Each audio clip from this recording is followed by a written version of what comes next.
Pizza guy was super creepy. Horridon is the second boss of Throne of Thunder, and while Horridon himself is tanked and tank swapped and dealt with throughout the whole fight, it really is an ad wave fight that ends with finally killing Horridon. Horridon himself is tanked the whole fight.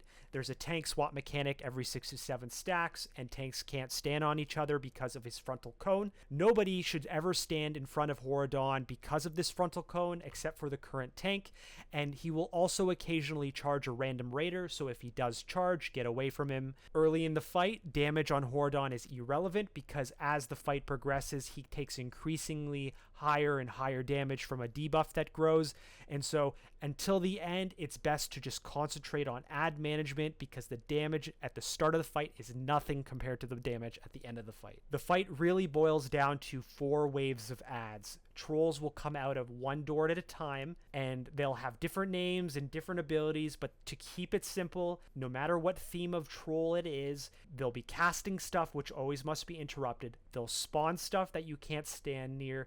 They'll cast stuff that must be dispelled off of your fellow raiders, and you must kill the ones that do the worst damage in priority, which will be called out at the time. Each wave is also accompanied by what's called a Dinomancer, and he is usually the highest priority target if and when he does spawn, which is about 1 minute into each wave. When the Dinomancer dies, you burn him because he heals Horridon if he's left to do his stuff. You must interrupt him, and then he'll eventually at half health swap to a Dino form, which stops doing healing to the boss but increases the damage. He must die because when he dies, he drops an orb item, whereas a raider will be assigned to click the orb, which will MC Horridon and allow you to control Horridon to break the current gate, stopping the trolls from spawning at that gate. Keep it simple, kill what's supposed to be in front of you, and then the final assistant boss will spawn, named Jalek.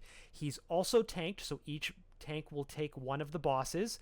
They will taunt swap because of the frontal cone on the same timers, and he'll do a Bestial Cry, which is an AoE raid damage, but the raiders will just hard stack, Zerg Zalek down, he'll stop and die, and then we'll finish off Horridon last.